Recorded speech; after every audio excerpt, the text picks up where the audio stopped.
వందనాలమ్మా అమ్మా వందనాలమ్మా వందనాలమ్మా నీకు వందనాలమ్మా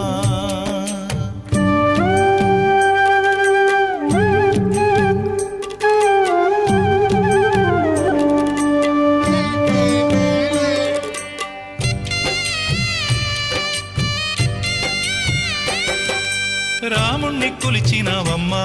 నిత్యం పూజలే చేసినావమ్మా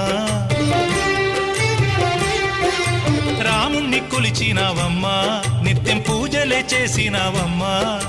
గూడు చెదిరిపాయ గుండెల విసిపాయ గూడు చెదిరిపాయ గుండెల విసిపాయ కొలిచిన రామయ్య కొండ దిగిరాడాయే వందనాలమ్మా